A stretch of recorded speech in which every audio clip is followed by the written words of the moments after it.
And remember this, we're going to do a full thickness flap, 2 or 3 millimeters beyond the osseous crest there. So that's what is coming in with periosseal elevator.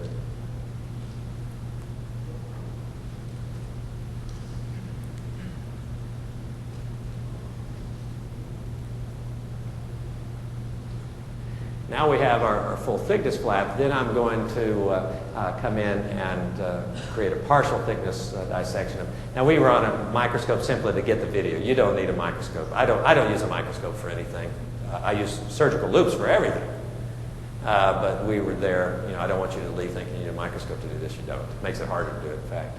So now I'm just going in, creating our partial thickness flap, freeing it high into the vestibule so I have I can coronally advance my flap without any tension whatsoever. I will not go in and do any more root planing here. You want to leave whatever, you know, Sharpie's fibers and whatever you have on the root surface. You don't want to do any more root planing here. So we've previously hydrated our TCP with the PDGF, and you can see it handles very easily, just stays right on my instrument there. Now remember, one of our lessons learned from our pilot study is we want to put as little of this as possible. Just want enough to support the membrane so it doesn't collapse over the root surface. So I'm trying to kind of tamp it down so we have maybe just, you know, one layer of that rather than, you know, a whole pile of it. And we want it to extend just a millimeter or so onto the bone at all the perimeters of the defect. And we want to keep it away from our CEJ by, you know, 2 or 3 millimeters. I have to say that as we began the pilot study, I was a little concerned, you know, what's going to happen to this TCP? Is it going to migrate? Is it going to, you know, perforate my flap? Is it going to migrate out the incision lines? And I have to say that never happened, and it also never happened in this bigger study. Now I'm putting more of the TCP on that. And, you know, I've put it on the root surface, I've hydrated the TCP, and now I'm putting even more on the surface of that. Now I'm going, and we're just taking our collagen wound dressing and cutting the amount out that we need to cover the defect. The reason I'm using this was because originally I was worried about the TCP migrating, and I thought this might help contain the defect. But also it's somewhat of another carrier for the PDGF, or you'll see I'll saturate it in a moment right here with the PDGF. So it's going to be another little carrier that will be right next to the soft tissue. I just tacked it in approximately with a gut suture. And then we come back and coronally, well, I guess now I'm tacking it in approximately. I also had concerns with this material that you know, can you really suture it? Is it going to tear? You know, and that wasn't a problem at all. It holds the suture very nice, the little collagen wound dressing, and not an issue whatsoever.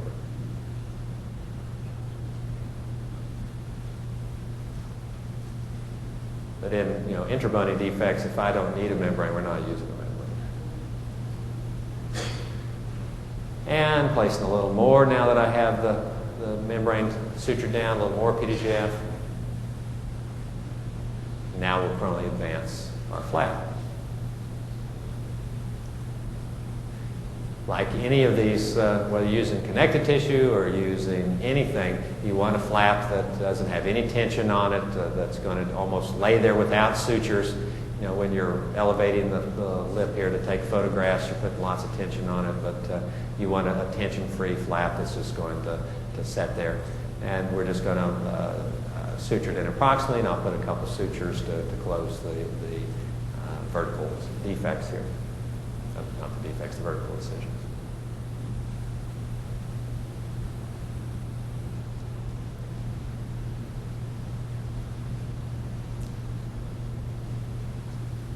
Closing the verticals there.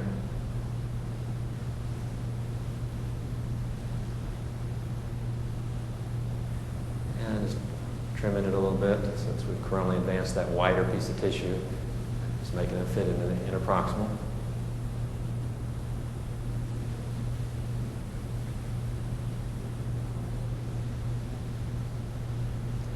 And then once you're sutured, place a little more of the PDGF to stimulate wound healing. And that's our graft. So this is that patient.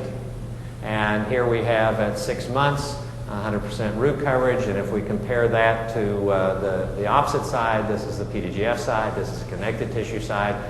Very similar results with both of the grafts. Another patient in that study, very similar type defects. This is the connective tissue. You can see it appears a little thicker, a little flatter compared to the PDGF side. Another, we included mandibular defects. Mandibular defects, as you all know, are much more difficult to cover. You have more muscle tension there, so and also these are more difficult to cover. If you have teeth that you have recession on all of these teeth, and you're only going to cover one, it's more difficult because you don't have this broad band of tissue on your adjacent teeth.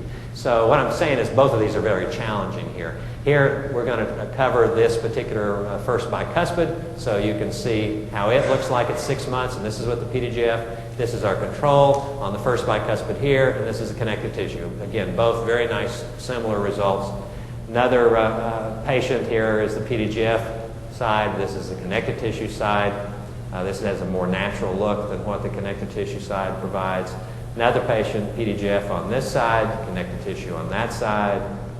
Another mandibular defect. Again, lots of recession on teeth with multiple recession. This is our PDGF side, our connective tissue side. And then to end this morning, I want to talk about what happens here at the root surface level. What's happening, what kind of value added do we have?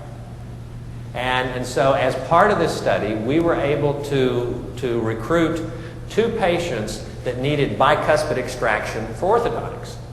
And that allows us then to be able to go in and evaluate this not only with light microscopy, but with micro CT. Some of you may not have seen micro CTs before, but this is unbelievable technology. It really shows you what you're looking at. Now, if I keep talking about systematic reviews, and if you go back to systematic reviews say that connective tissue grafts will predictably restore the protective functional morphology of the mucogenital complex. Connective tissue grafts will predictably create the recreation of aesthetic balance between marginal tissues and adjacent tooth roots and crowns, but we haven't found anything that's going to predictably do number 3.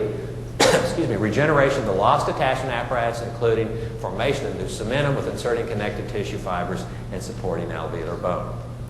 In the study, we had 6 teeth. 2 were randomized to receive connective tissue graft, 4 were randomized to receive the PDGF. We achieved 100% root coverage on all 6 teeth. But we achieved regeneration in 4 of the defects with the PDGF. We achieved regeneration in none of the defects with connective tissue grafts. And the one thing that I'm so proud about with this study is that so many of these histologic studies that you and I see, it's one of these things that you almost have to take it by the reputation of the speaker or the author, and you kind of say, well, if you kind of squint like this and you look like this, you can maybe see that's what's happening here. There is no doubt about what I'm about to show you. Professor Shupak did the histology on this, and this guy is a genius and an artist. So this is our treatment plan. We have at day 0, we're going to surgically create these defects because, again, these are bicuspids that are going to be extracted for orthodontic purposes. Both are adults. And so here is a bicuspid that will be extracted. So at day 0, I do a full thickness flap. I have to remove enough bone here so that when I want to end up with a 3 millimeter defect or more. So I know I want my bone to be at least 2 to 3 millimeters beyond that. So I'm going to remove enough bone so that I have enough room for the biologic width when I apically reposition my tissue. So this is what it looks like at a month after I have recreated or after I've created the defect.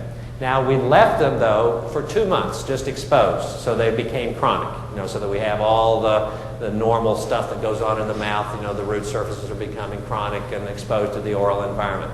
So at 2 months, we randomized these to receive either connective tissue graft or the PDGF and the TCP.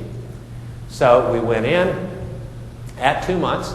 I made a histologic marker at the free gingival margin, and I made one at the osseous crest. That's what these are. And then we either treated it with connective tissue or the PDGF, and we coronally advanced our flap. And this is a month after we have performed our surgery. And then at 11 months, we did block sections. So we left these for 9 months to heal before we went in and did our blocks.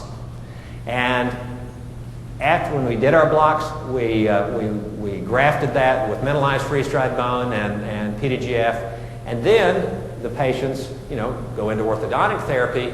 The areas where we took the teeth out are closed.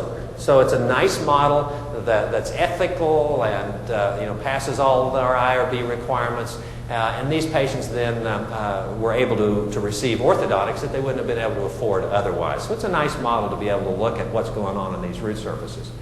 So I've got 6 teeth to share with you, and I'll show each one of them. Here we have our patient G, and this is the defect at 2 months, prior to the 2 months when we're going to do our graft. So this is our marker I made at the free gingival margin. This is the marker at the original alveolar crest. This is 9 months later. So you can see we covered all that. Looks very good. This happens to be the PDGF graft, so a nice aesthetic look to our PDGF graft. We remove this tooth in block. And what we have here, this is the micro CT of the root surface, or the tooth after we removed it. Now, what you're looking at here, this is the bone that's growing down over the root surface. You can't see this notch because it's way up here. This notch is that notch. That's the CEJ. You see that we covered down to the CEJ. But look at the bone that's crawling down over that root surface. And when we do a transverse section through that, here is the notch at the alveolar crest. Okay? That's the histologic marker here. Look at how much bone's growing down over that root surface. Here is this notch. Our bone's growing down virtually all the way to that point. And if we compare that to the light microscopy, we can see what's going on. Here, and I'll show you higher power in a moment. But again, look how this looks just like that. Now, this isn't bone that's kind of growing out in a finger. You're taking a slice of that through the middle. And so what you're looking at, this is like your lamina dura if you're on a radiograph here. And we have complete root coverage. Here's your CEJ. So we've got root coverage beyond the CEJ. Our long junctional epithelium ends right here at the coronal portion of the notch at the original free gingival margin. But look at how the bone's growing way down there. And as we get to more high power, we see that as we have this kind of finger of bone reaching out here we have some residual TCP particles. We also have some inflammation around this. Now, TCP should not be here at this time. TCP should have been dissolved and gone. And so it appears, as robust as this is, that this residual TCP may be interfering with, as good as this is, it would be even better had this TCP resorbed as it was supposed to. But again, look at what's going on with the micro-CT. This is all the new bone. This is some of the residual TCP particles. This is our notch at the osseous crest. Look at how much bone has grown down over that root surface below that notch at the osseous crest. And that's exactly what we're seeing on the light microscopy. We have all of the normal type of bone growth you would expect here. We've got our lamellar bone, our osteon. We've got cementum that's grown across the notch here. We've got woven bone here. So it's going through the normal cascade of bone growth as it's growing down over the root surface. This is the same patient, another tooth with the PDGF. Here I'm marking at the free gingival margin here with a little finishing burr. That's what this is. Now I've laid my flap. I've marked at the alveolar crest. Here is at 9 months, 100% root coverage. We remove the tooth in block. And again, look at the micro-CT. Look at the bone growing down over the root surface. I mean, this is just unbelievable that you're seeing how much bone is growing down over the root surface. This is our notch here. This little dimple right there is the notch at the original free gingival margin. You can't see this notch because it's covered by the bone. And if we look at a transverse section, Again, very interesting. This is the notch at the original alveolar crest. Look at the very uniform space we have for the PDL here.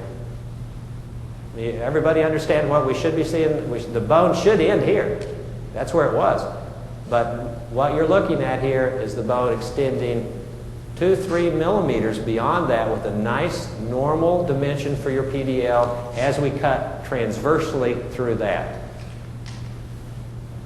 And if we look at it through on light microscopy, again, look at the finger of bone that's grown down over this here. Look at the old bone here, old bone. All this is new bone, stretching down over the root surface.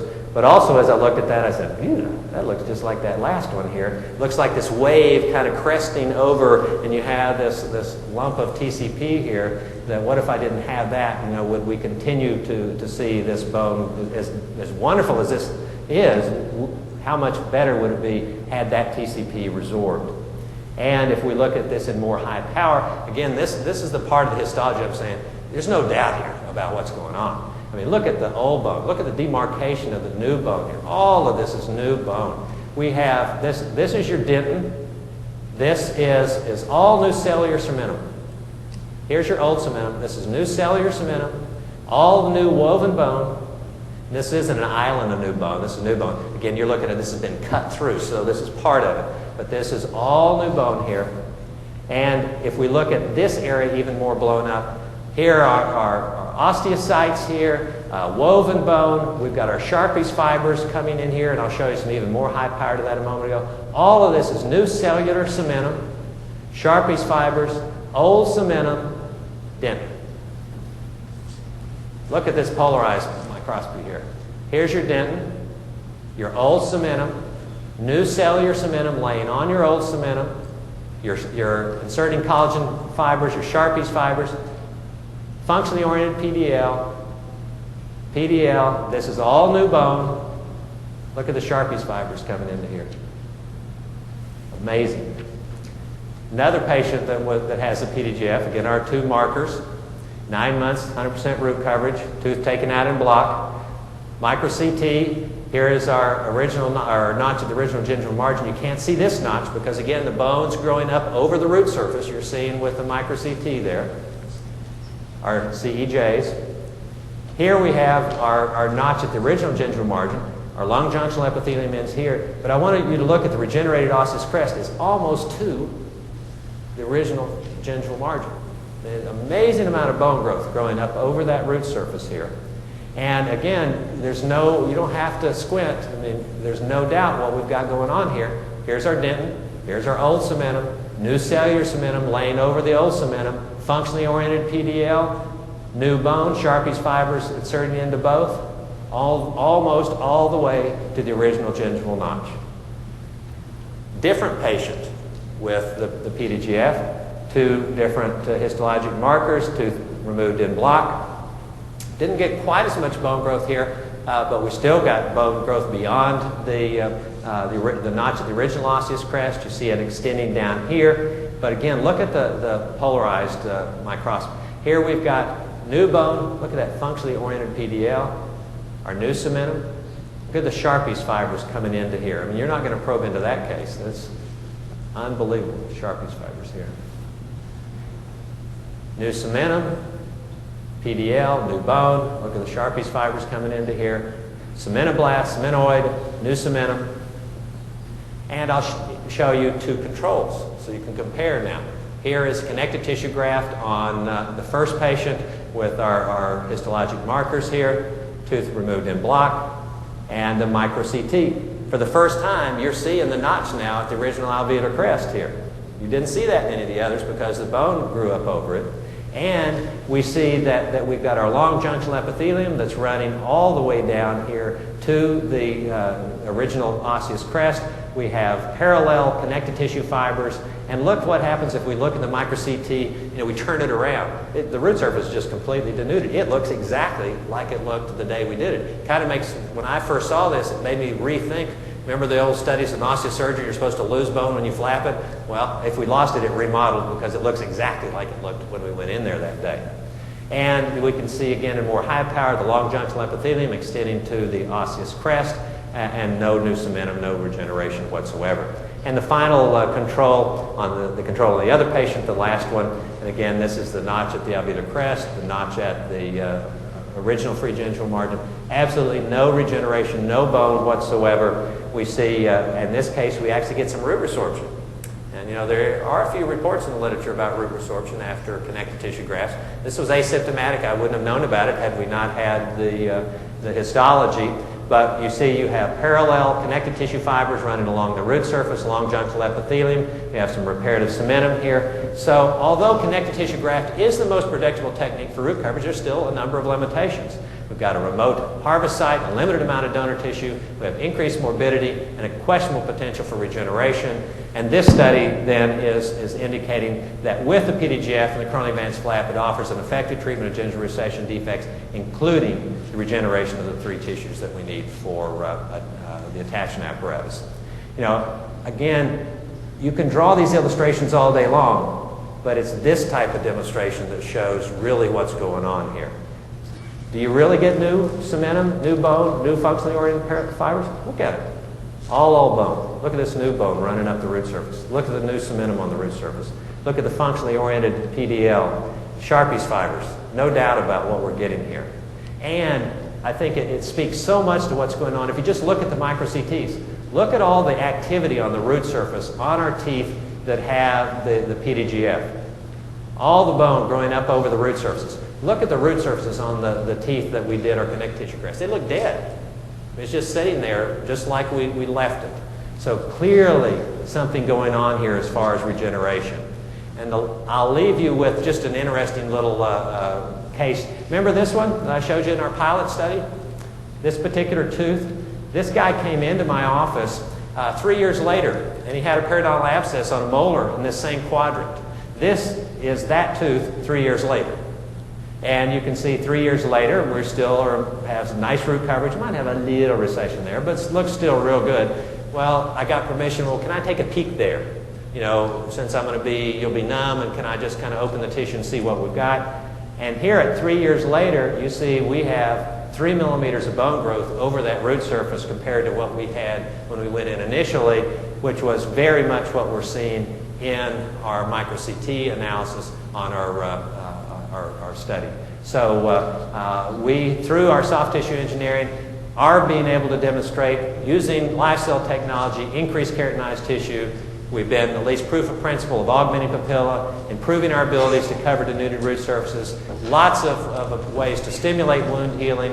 We're showing true regeneration, and we're being able to do it with all of these things, less morbidity, increased predictability, and I think that the future is unbelievable. You know, there has never, ever been a better time to be a periodontist or to be, you know, a patient in need of our services. So you've been a great audience, especially for the last morning of our meeting, and I'm appreciative that you're all here. Thank you very much. Mike, thank you very much for a simply outstanding presentation today. We'll bring the lights up. Actually, we're a little bit over. I want to get people to lunch in order to 9. That concludes this program. This material was recorded and produced by Mobile Tape Company Incorporated of Valencia, California.